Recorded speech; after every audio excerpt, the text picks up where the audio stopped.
Hello everyone, welcome to exam जेस world. Friends, पिछले class में हम लोगों ने एएलपी और टेक्नीशियंस 2018 में पूछे गए साइंस के प्रश्नों का सेट 1 से लेकर 5 तक देख लिया था। आज इस क्लास में हम सेट 6 से लेकर 10 तक के प्रश्नों को देखेंगे। जब ये 30 सेट के सभी प्रश्नों को हम कंप्लीट कर लेंगे तो आपका कॉन्फिडेंस लेवल साइंस में निश्चित रूप से बेहतर हो जाएगा और आप साइंस में अच्छा स्कोर कर पाएंगे।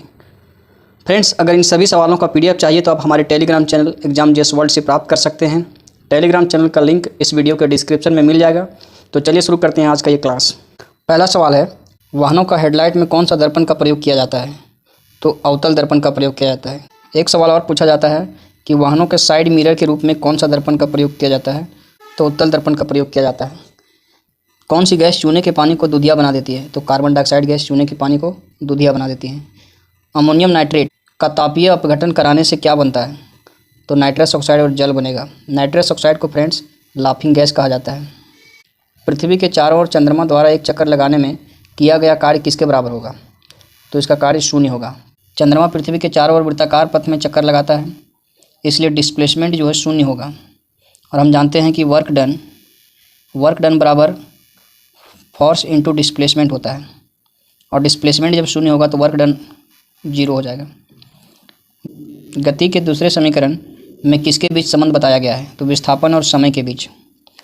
ये तीनों समीकरण किसके किसके बीच संबंध बताता है, चलिए देख लेते हैं तुरंत। पहला समीकरण है v बराबर u प्लस AT। इसमें वेलोसिटी और टाइम के बीच रिलेशन बताता है।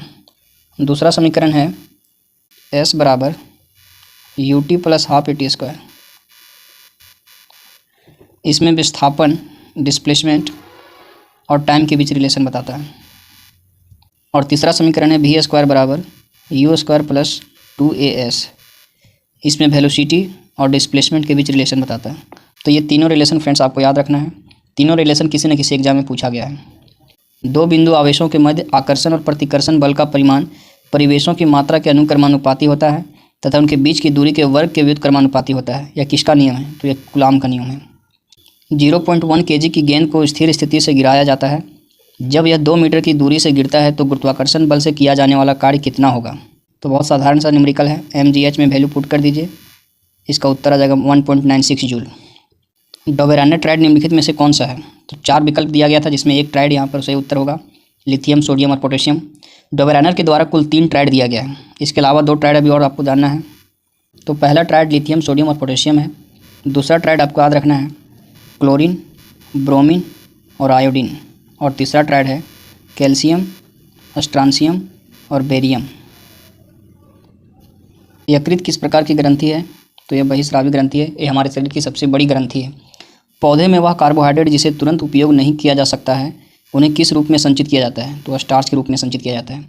यही सवाल अगर मनुष्य में पूछा जाए कि मनुष्य में भोजन किस रूप में संचित किया जाता है, तो उसका उत्तर होगा ग्लाइकोजेन। आयनिक यौगिक का गुण इनमें से कौन सा नहीं है? तो सही उत्तर है ऑप्शन ए, कम गलनांक और कम क्वथनांक। आयनिक यौगिक का जो गुण होता है वो उच्च गलनांक और उच्च क्वथनांक होता है, ठोस और मजबूत होता है, पानी में घुलनशील और पेट्रोल में अघुलनशील होता है।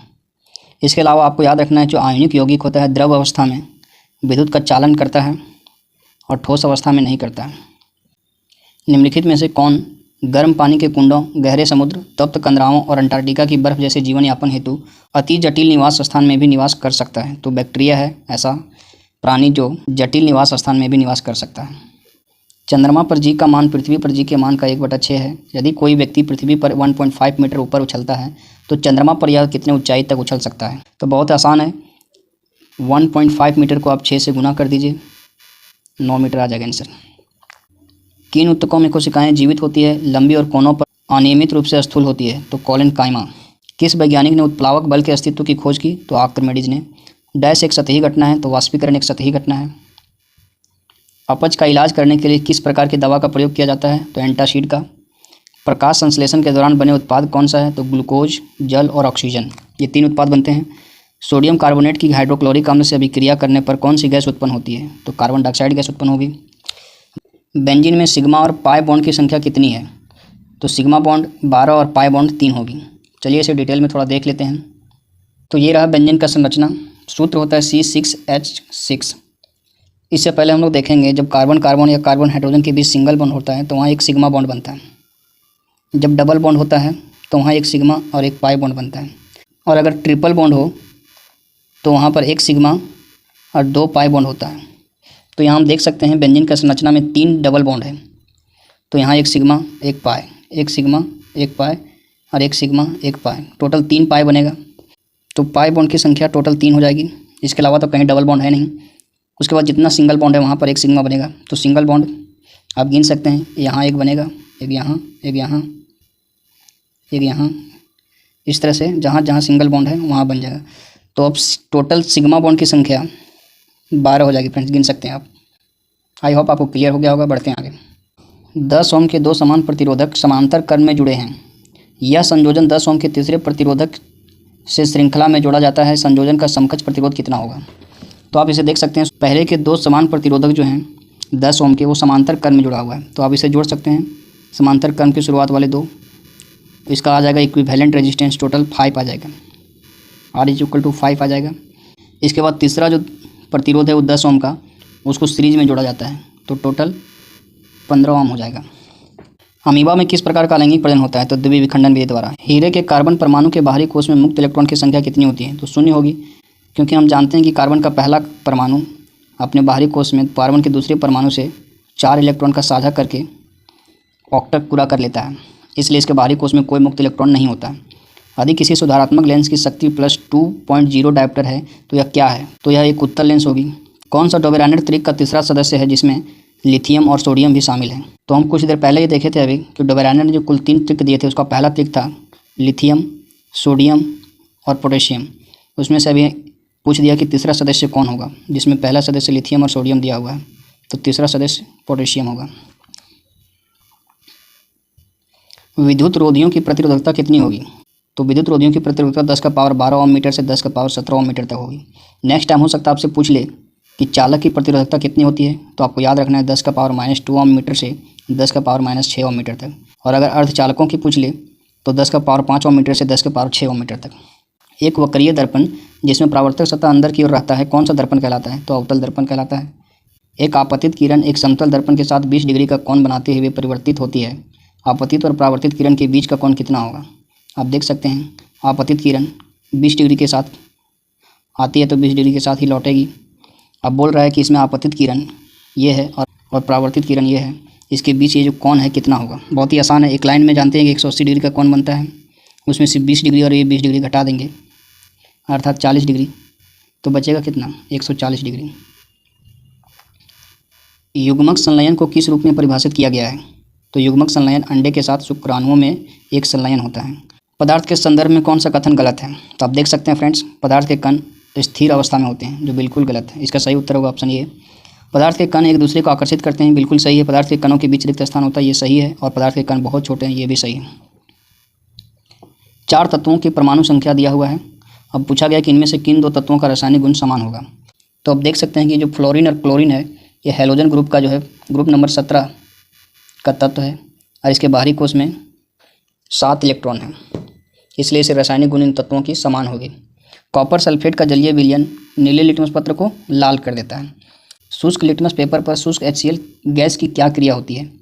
तो फ्रेंड्स, HCl गैस जब शुष्क अवस्था में होगी तो यह हाइड्रोनियम आयन उत्पन्न नहीं कर पाएगा, जिसके कारण यह नीला लिटमस या लाल लिटमस पेपर पर अपना रंग नहीं बदल सकता है। जब एक बंदूक से गोली चलाई जाती है तो बंदूक पीछे की ओर धकेलती है। यह उदाहरण न्यूटन के गति का कौन सा नियम है? बहुत आसान सवाल है, गति का तीसरा नियम।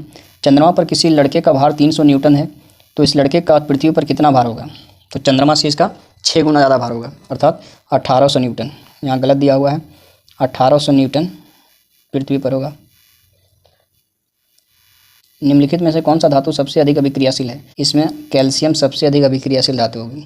इससे बहुत सारे सवाल पूछे जा सकते हैं और आपको हेल्प हो जाएगा। बस आपको एक ट्रिक याद रखना है। ये ट्रिक है पोसो, कैमे, एंजी, आले, हाको, मसीगो। इधर से सक्रियता श्रेणी में ये घटते क्रम में है, घटते क्रम में है, याद रख लीजिएगा। पोसो, कैमे, एंजी, आले, हाका, मसीगो मतलब potassium, sodium, calcium, magnesium, aluminium, zinc, iron, lead, hydrogen, copper, mercury, silver और गोल्ड। आधुनिक आवर्त सारणी में तत्वों को किस आधार पर व्यवस्थित किया गया है? तो आधुनिक आवर्त सारणी तत्वों के परमाणु संख्या के बढ़ते क्रम पर है। एम्फोटेरिक ऑक्साइड के उदाहरण कौन से हैं? तो एल्युमिनियम ऑक्साइड और जिंक ऑक्साइड। नाइट्रोजन परमाणु में उपस्थित न्यूट्रॉन की संख्या कितनी होगी? तो नाइट्रोजन परमाणु में न्यूट्रॉन की संख्या 7 होगी। फ्रेंड्स, कम से कम आपको 1 से लेकर के 20 तक के तत्वों को द्रव्यमान संख्या, परमाणु संख्या याद रखना है। विद्युत प्रवाह को मापने के लिए किस यंत्र का प्रयोग किया जाता है? तो अमीटर का। यदि किसी वस्तु का वेग इसके प्रारंभिक वेग से दुगुना हो जाता है तो इसकी गतिज ऊर्जा प्रारंभिक गतिज ऊर्जा का n गुना हो जाती है। तो n का मान क्या है? बहुत साधारण सा क्वेश्चन है। काइनेटिक एनर्जी बराबर होता है हाफ mv²। अब देख सकते हैं कि v का मान अगर 2 गुना हो गया तो काइनेटिक एनर्जी का मान 4 गुना हो जाएगी। पौधे में किस हार्मोन के कारण प्रकाश की ओर झुक जाते हैं? तो ऑक्सीन हार्मोन के कारण ये प्रकाश की ओर झुक जाते हैं। कवक की कोशिका भित्ति किसकी बनी होती है? तो काइटिन की बनी होती है। गुणसूत्र में क्रोमेटिड्स जिस बिंदु पर संलग्न होते हैं उसको क्या कहते हैं? तो सेंट्रोमियर कहते हैं उसे। यांत्रिक ऊर्जा किसका योग होता है? तो गतिज ऊर्जा और स्थितिज ऊर्जा का योग होता है, पहले भी हम पढ़ चुके हैं। ध्वनि किस माध्यम से नहीं गुजर सकती है? तो ध्वनि कभी भी निर्वात से नहीं गुजर सकती है। कार्बन 12 के 1 मोल में कितने परमाणु होते हैं? तो 6.022 × 10⁻23। इसे एवोगाड्रो नंबर भी कहा जाता है। यदि डोबेरेनर के त्रिक का पहला और तीसरा सदस्य फास्फोरस और एंटीमनी है तो दूसरा सदस्य कौन सा होगा? आर्सेनिक होगा। पेयजल को कीटाणु रहित करने के लिए किसका उपयोग किया जाता है? तो विरंजक चूर्ण का। उद्योगों में प्रयुक्त शक्ति का इकाई क्या है? तो हॉर्स पावर है। 1 हॉर्स पावर बराबर 746 वाट होता है। स्पष्ट गूंज सुनने के लिए मूल ध्वनि और प्रतिध्वनि के बीच का समय अंतराल कितना होना चाहिए? तो 0.1 सेकेंड। 2 या अधिक तत्वों के मेल से क्या बनता है? यौगिक। कार्य करने की क्षमता को ऊर्जा कहते हैं और कार्य करने की दर को शक्ति कहते हैं। तत्वों का गुणधर्म उसके परमाणु द्रव्यमान के आवधिक गुणधर्म होता है। यह नियम किसके द्वारा प्रतिपादित किया गया? तो हम लोग पिछले क्लास में भी देखे थे, मेंडलीव का ये नियम है। किसी फूल के मादा प्रजनन यंग को क्या कहते हैं? तो अंडक कहा जाता है। बल के समीकरण में F किसके बराबर होता है? तो F बराबर ma होता है। न्यूटन की गति का दूसरा नियम से ये व्यंजक प्राप्त होता है। किसी चालक में विभवांतर बनाए रखने के लिए कौन कार्य करता है? तो बैटरी चालक में विभवांतर बनाए रखने का कार्य करता है। कार्बन के किस अपरूप का प्रयोग धातु विज्ञान में अपचयन एजेंट के रूप में किया जाता है? तो कॉक का प्रयोग अपचयन एजेंट के रूप में किया जाता है। रक्त का कौन सा घटक कार्बन डाइऑक्साइड और नाइट्रोजन युक्त कचरे का वहन करता है? तो ये प्लाज्मा का कार्य है। पानी से भरे एक गिलास में रखा गया नींबू गिलास के बगल से देखने पर इसके वास्तविक आकार से बड़ा प्रतीत होता है। इसका क्या कारण है? तो प्रकाश का अपवर्तन। इसका बहुत सारे उदाहरण है फ्रेंड्स, आप याद रखना है। किस वैज्ञानिक ने पदार्थ की 5वां अवस्था के लिए कुछ गणना की थी? तो ये सत्येंद्रनाथ बोस के द्वारा किया गया था, जिसे बोस आइंस्टाइन कंडेंसेट कहा जाता है। ये पदार्थ की 5वां अवस्था है। और चौथा अवस्था भी देखे थे, प्लाज्मा है। किसी वस्तु की स्थिति या विन्यास द्वारा प्राप्त ऊर्जा को स्थितिज ऊर्जा कहा जाता है। आधुनिक आवर्त सारणी में पहली धातु कौन सा है? तो लिथियम है। पहला तत्व पूछे तो हाइड्रोजन है। लेड नाइट्रेट को जोरदार ढंग से गर्म करते समय निकलने वाली भूरे रंग की गैस कौन सी है? तो नाइट्रोजन डाइऑक्साइड। वायु में 0 डिग्री सेल्सियस पर ध्वनि की गति कितनी होती है? तो 332 मीटर पर सेकेंड। फ्रेंड्स, ध्वनि की गति अलग अलग माध्यम में भी पूछा जाता है, इसलिए आपको याद रखना है। एनसीईआरटी में जितने सारे एग्जाम्पल दिए हुए हैं मैं एक बार इसे दिखा देता हूँ, आप इसे स्क्रीनशॉट ले लीजिएगा और ज़रूर से ज़रूर याद रखिएगा, क्योंकि यहाँ से बहुत सारे सवाल पूछे गए हैं।